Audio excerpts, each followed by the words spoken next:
सरकार की जय। जय जय श्री राधे, जय जय श्री राधे, जय जय श्री राधे श्याम। विद्यां समाश्रक्ष्यं देवी योषो नियो यसा हिरण्याक्षो महावंशं देवी शत्रुय राक्षसं।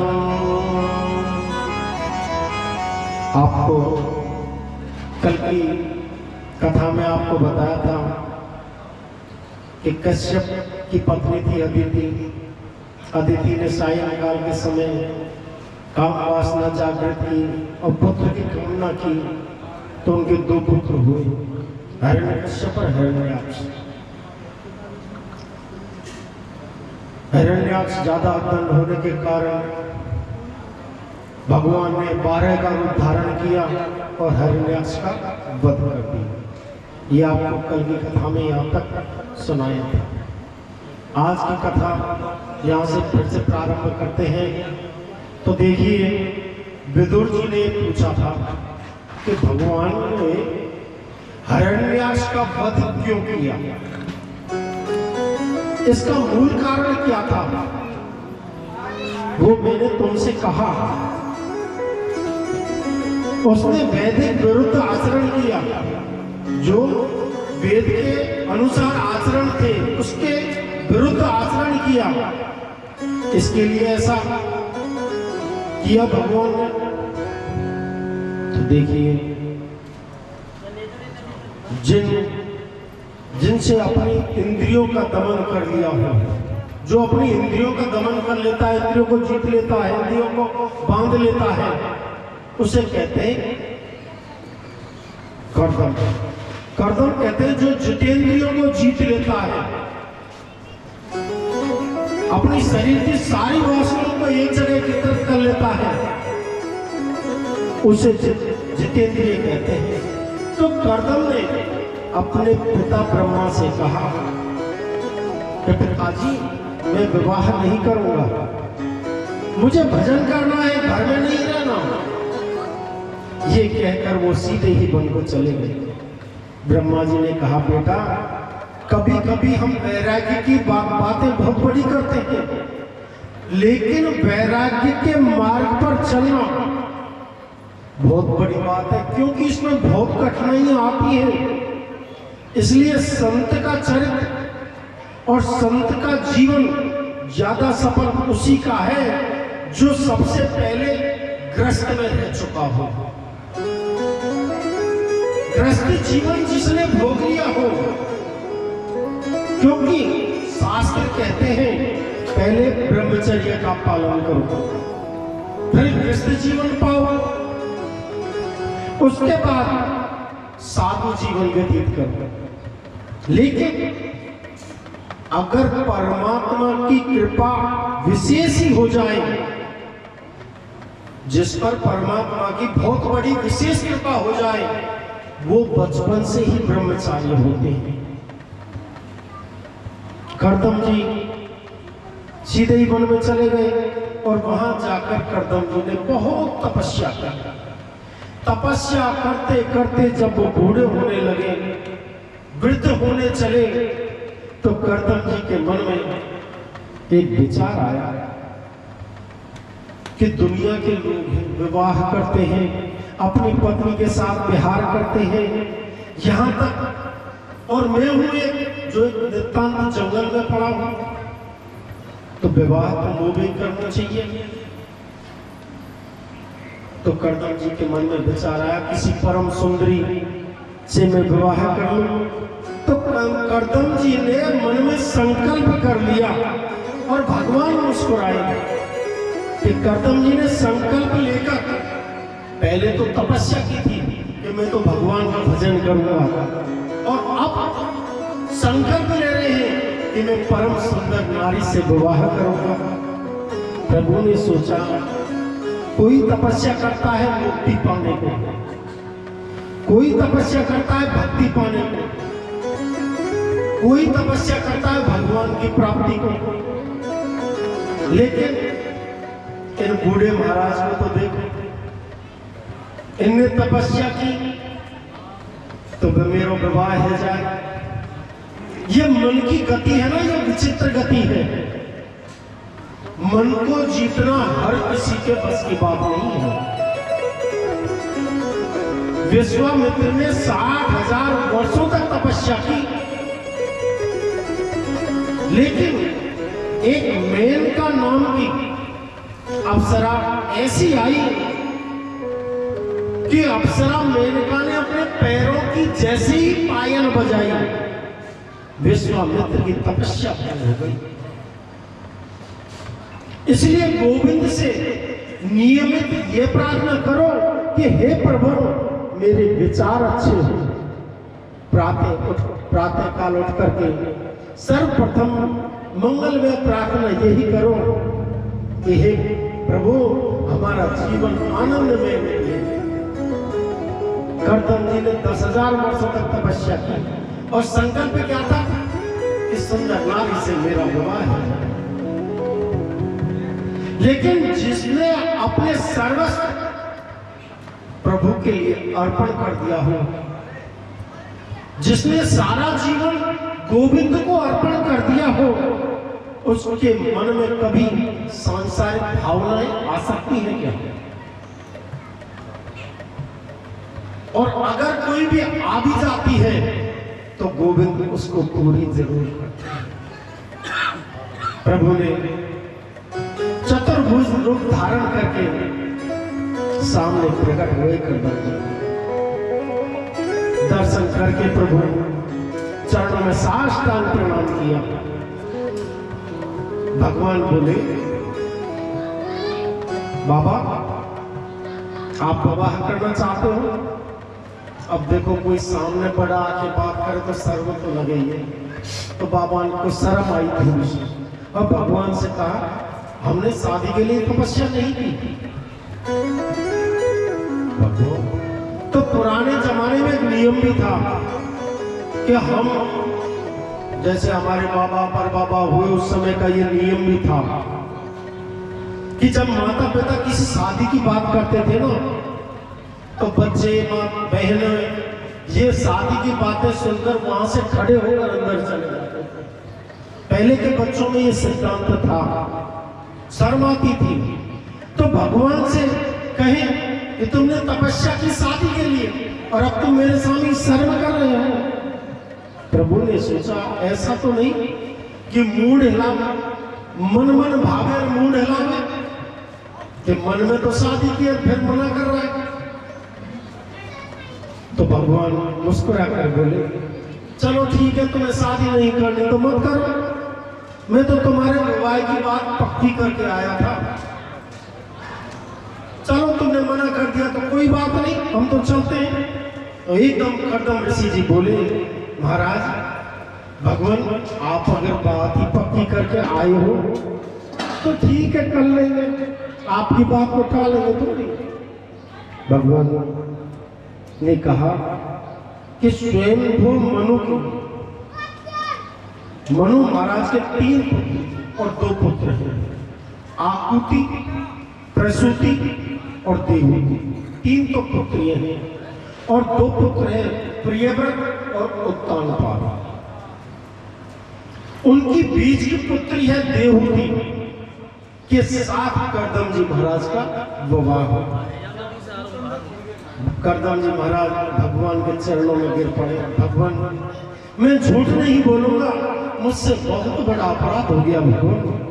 मैंने शादी के लिए तपस्या नहीं की, लेकिन अब आपकी झांकी जब मेरे सामने आ गई, मैंने आपके दर्शन कर लिए, तो मेरी सब मनोकामनाएं फैल हो गई भगवान।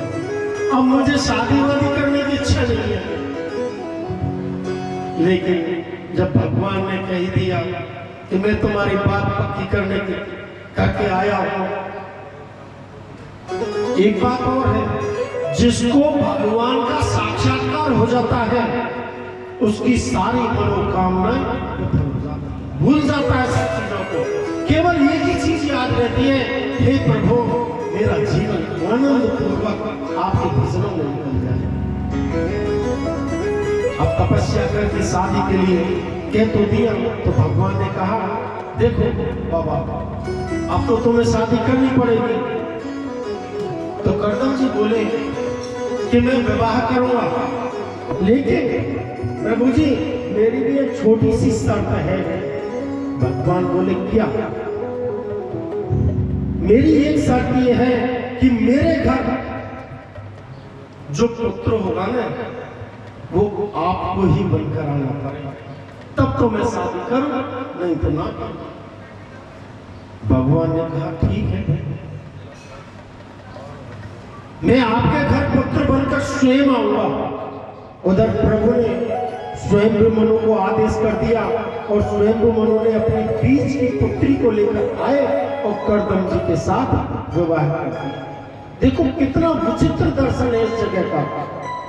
स्वयं मनु की पुत्री, राजा महाराज की पुत्री, जो फूलों फलों में डल्लभ के गड्ढों में आराम किया, और कहाँ एक संत जो जंगलों में वास कर रहा है, जिसके खाने का ठिकाना नहीं, पीने का ठिकाना नहीं, रहने की कोई जगह नहीं, उसके साथ राजा ने अपनी पुत्री का विवाह किया। ऋषि बोले विवाह हो गया, विवाह हो गया, पत्नी को घर पर लिया। कितने वैभवशाली राजा की पुत्री आज यहाँ कर्दम जी की पत्नी बनने के लिए आई। स्वयं मनु ने ये स्वीकारी दे दी, देहूती का विवाह आनंद के साथ हुआ। अब जैसे ही देहूती कर्दम जी के आश्रम पर आई, दरवाजे पर प्रवेश किया तो प्रवेश करके देखे थे इधर एक गड्ढा हो रहा है, इधर गड्ढा हो रहा है। महाराज ये क्या है? कि चूहों का गड्ढा है। मतलब जहां भी देखा वहां सुंदर सुंदर छोटे छोटे गड्ढे, ऊपर की साइड देखा तो सुंदर सुंदर घोंसले बने हुए थे, जिनमें छोटी छोटी अनेक प्रकार की चिड़िया, तोते, कबूतर कलवरे कर रहे हैं, आवाज निकाल रहे हैं। देवती ने कहा ऋषिवर ये क्या है? कर्दम जी ने कहा जो ये मेरी कुटिया है ना, तो ये भी इस कुटिया को अपना ही मानते हैं। आसन की साइड में तो बड़े बड़े बिच्छू थे, सर्प घूम रहे थे। तो महाराज ये कि इनकी भी कुटिया यही है, ये भी यही वास करते हैं। तो रानी ने कहा तो महाराज आपका स्थान कहाँ है? ऋषि जी ने कहा कि देवी जी वो कोने में वो आसन लग रहा है ना, वो मेरी जगह है। देवहूति के नेत्रों से आंसू निकल आए कि इतना बड़ा त्यागी महापुरुष, इतना बड़ा संत मुझे पति रूप में मिल। देवहूति ने कुटिया की खिड़की को खोलकर देखा तो कितना आश्चर्यजनक नजारा था। झरना बह रहा था, वहीं गाय पानी पी रही थी, वहीं शेर पानी पी रहा था, वहीं हिरण पानी पी रहे थे। कितना सुंदर दृश्य देखा। यह देख करके देवहूति की आंखों से आंसू झरे। तो कर्दम जी महाराज बोले देवी देखो अब तुम घर को संभालो, ये तुम्हारा काम है, और मैं करता हूँ भगवान का भजन। कर्दम ऋषि ने अपने हाथ में माला ली और विचित्र समाधि में बैठ गए। और समाधि लगाई तो ऐसी लगाई कि 40 वर्ष हो गए समाधि लगाई। एक सद्धर्मणी के लक्षण देखिए, एक धर्मपत्नी के लक्षण देखिए। देवहूति ने सोचा मेरे पति समाधि में बैठे हैं, इनकी सेवा करना मेरा परम कर्तव्य है, धर्म है। पति पति आसन लगा के समाधि में बैठे तो देहूती जी कपड़े को गीला करके उनके पूरे शरीर को पानी से पोंछती। अब पोंछ करके उनको तो शुद्ध कर दिया, लेकिन वहां खाने की जगह नहीं थी कुछ नहीं। तो बेचारी देहूती कभी पत्ते तोड़कर खा लेती थी, कभी फल खा लेती थी, और कभी फल पत्ते नहीं मिलते तो 2-2 4-4 दिन तक भूखी भी रह लेती थी। देव 40 वर्ष हो गए साहब तपस्या करते करते। अब 40 वर्ष में देहूती का शरीर ऐसा हो गया वृद्ध माता जैसा, मुंह पे लकीर पड़ गई, बालों में झुर्रियां पड़ गई, सिर के बाल ऐसे हो गए जैसे बाबा जी की जटा रहती है बंधी हुई, ऐसी जटा हो गई। अब 40 वर्ष तक मैया कोई श्रृंगार नहीं करेगी, कंघी नहीं लगाएगी, तो कैसी हालत होगी उसके बालों को। करदम जी ने अपनी तपस्या में लीन थे। 40 वर्ष के बाद में जैसे ही करदम जी की तपस्या टूटी तो करदम जी ने अपनी परम कुटिया में एक बूढ़ी माता को देखा।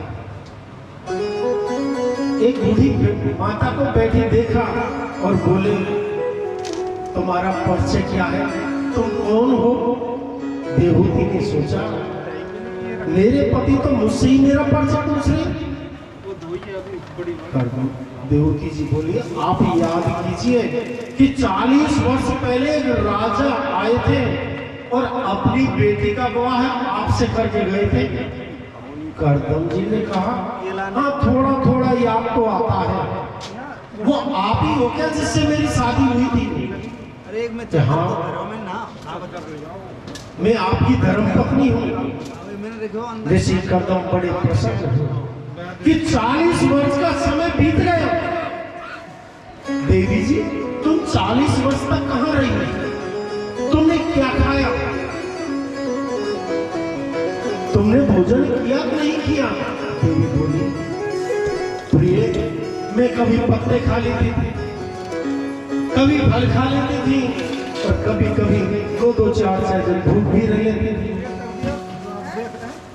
पत्नी बोली, महाराज, पत्नी के लिए पति का घर ही स्वर्ग होता है, पिता का घर स्वर्ग नहीं होता।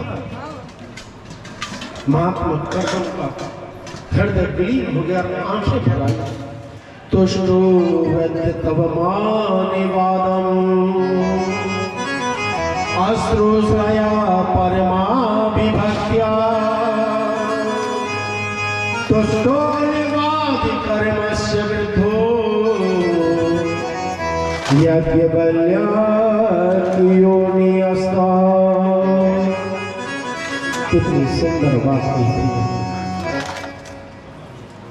देवी, मैं तुमसे बहुत प्रसन्न हूं। मेरे लिए तुमने इतने कष्ट सहे, तुम्हारा शरीर कितना सूख गया, तुमने सूखे पत्ते खाए, सूखे फल खाए, 40 वर्षों तक तुमने ये सिद्धांत अपनाया। अरे देवी, तुमने कैसे पुरुष से शादी की? न रहने का ठिकाना, न खाने का ठिकाना। करदम जी ने देर के लिए अपनी आंखों को बंद किया और देहूती ने से कहा कि आप भी अपनी आंखें बंद कीजिए। जैसे ही दोनों ने आंखें बंद की तो करदम जी ने कहा कि देवी, अब आंख खोलो।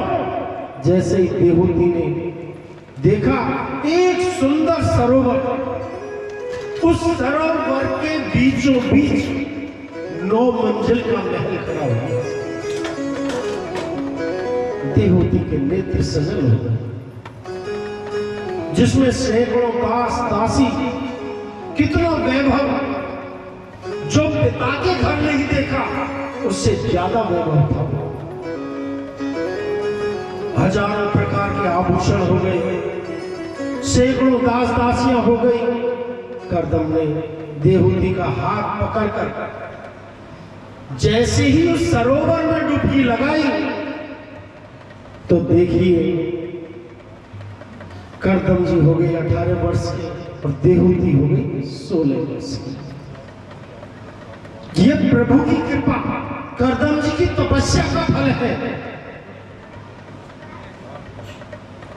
करदम जी ने प्रतिज्ञा की थी कि मेरे एक पुत्र होते ही मैं ग्रस्त जीवन को छोड़ दूंगा। ये पहले शब्द रखनी थी, लेकिन मेरे गोपाल को तो कुछ और ही मंजूर है। अब करदम जी के घर तो अब तक बेटा हुआ ही नहीं, तो ऋषि करदम के घर 9 कन्या उत्पन्न हो गई।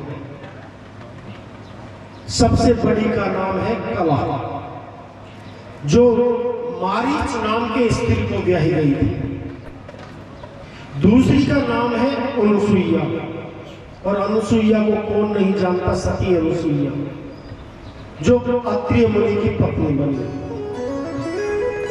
जिस नारी ने अपने पति को परमेश्वर के रूप में देखा,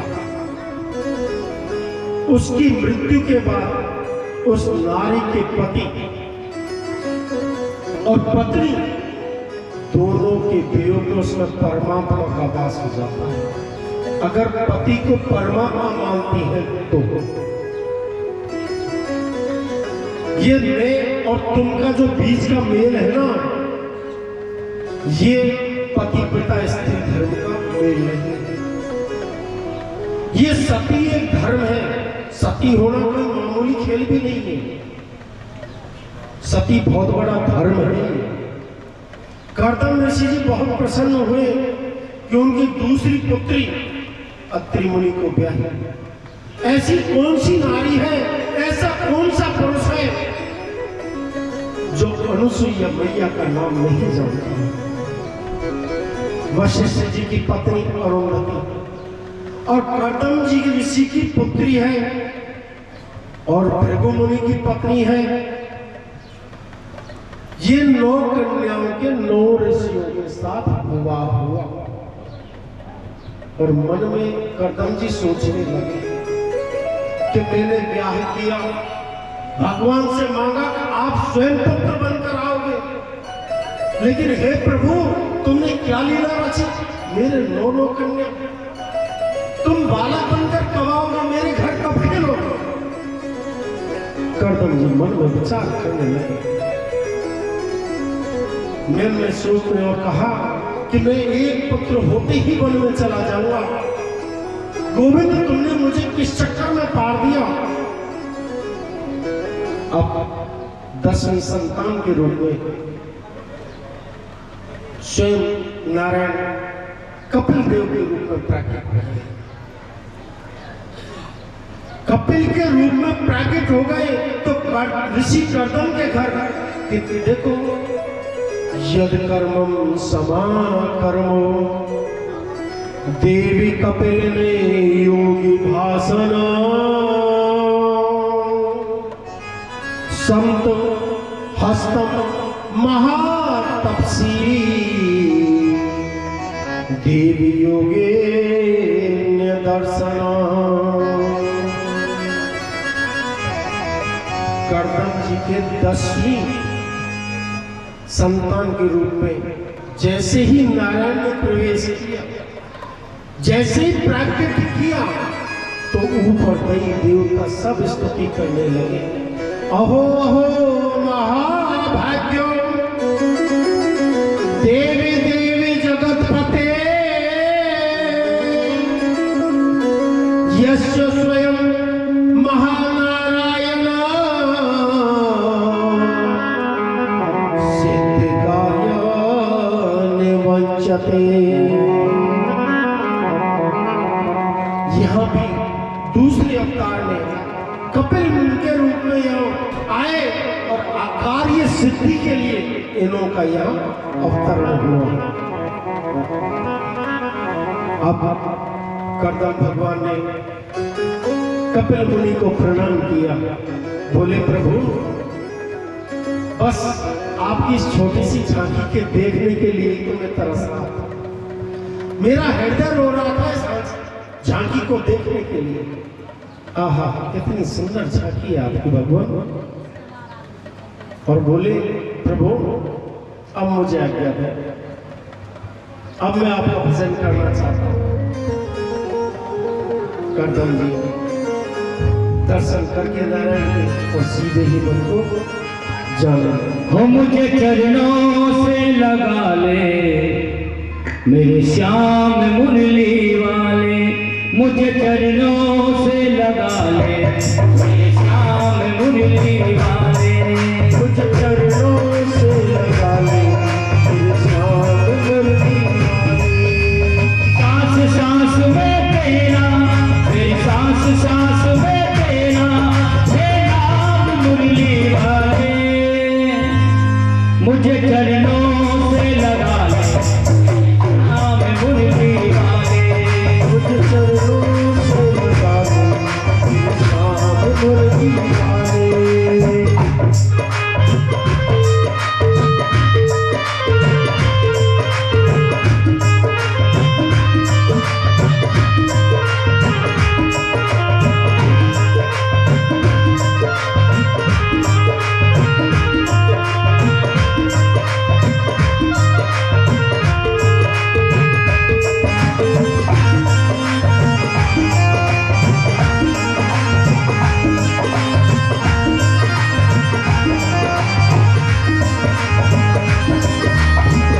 पतझड़ है मेरा जीवन बनकर बहार आजा,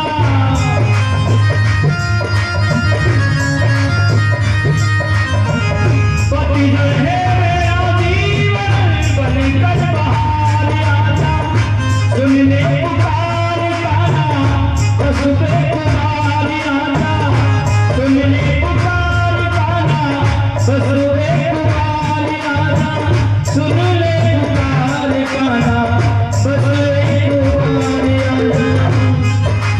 बिगड़े बना है तुमने, वो बिगड़े बना है तुमने, हर काम बंसी वाले, ओ मुझे चरणों से लगा ले मेरे श्याम मुरली वाले, मुझे चरणों से लगा ले मेरे श्याम मुरली वाले। ओ मेरी सांस सांस में तेरा,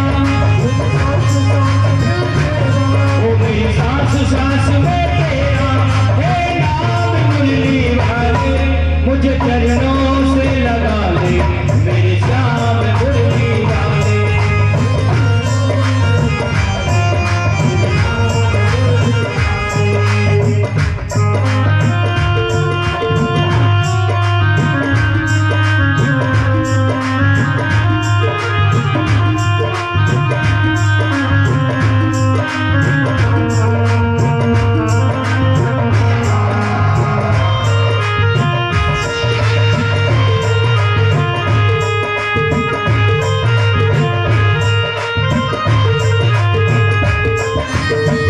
तुम हो गया के सागर जन्मों में हूँ प्यासी,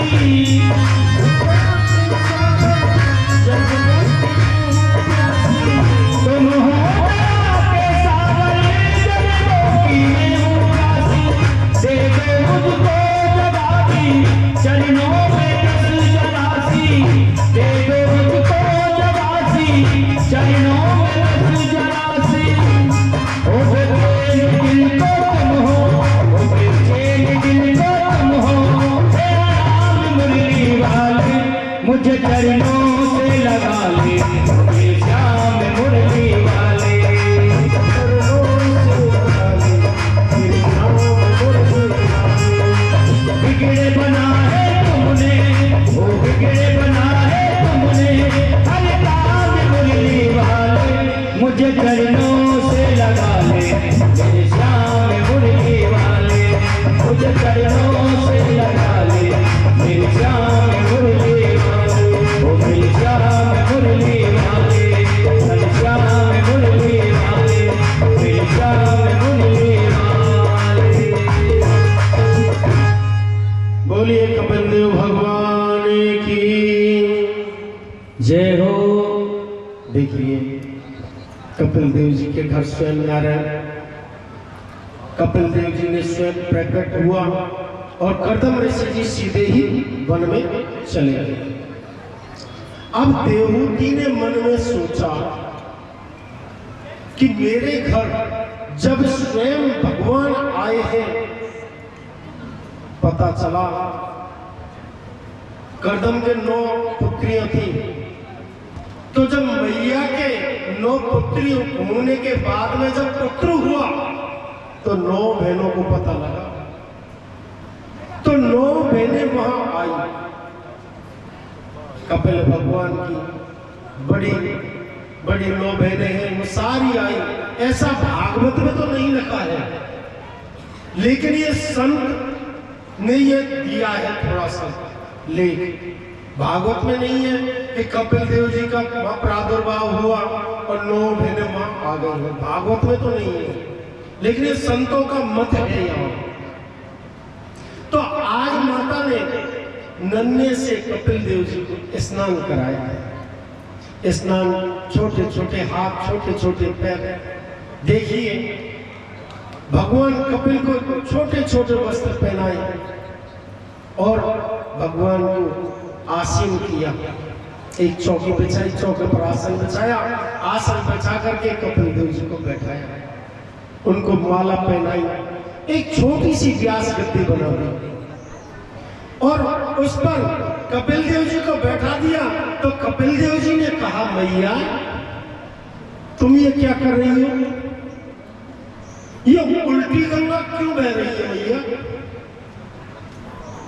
कि माता अपने पुत्र का पूजन कर रही है।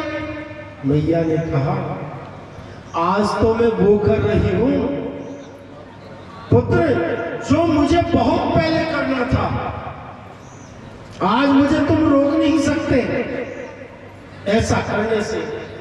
तो मैया ने कपिल देव जी का बढ़िया सुंदर श्रृंगार किया, सुंदर सिंहासन पर बैठाया और पूजन किया। तो यहां से होता है कपिल देवहूति संवाद, यहां से कथा प्रारंभ होती है। तो निर्विणाम निर्तराम भूमि संदृतस्य तदर्मणा ये संभाव्यमानेन प्रपन्नादं तमो प्रभु। देखिए ये बहुत सुंदर प्रसंग है। भगवान कपिल जी को व्यास गद्दी पर विराजमान करते हैं।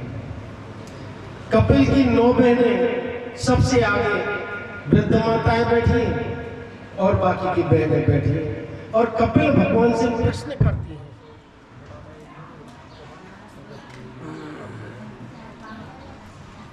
लाइट तो आ रही है? नहीं, छोड़ गई। ये आ रही है लाइट। एक बात ऊपर कर लो, इन्वर्टर से चल रहा है। इन्वर्टर चल रहा है। इन्वर्टर से चालू करो। अच्छा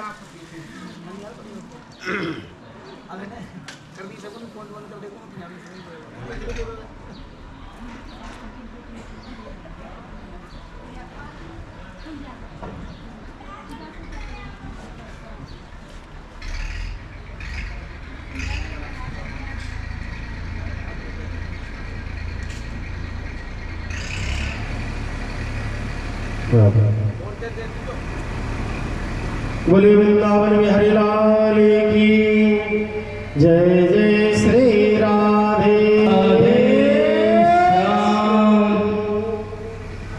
तो भगवान को आसन पर सिंहासन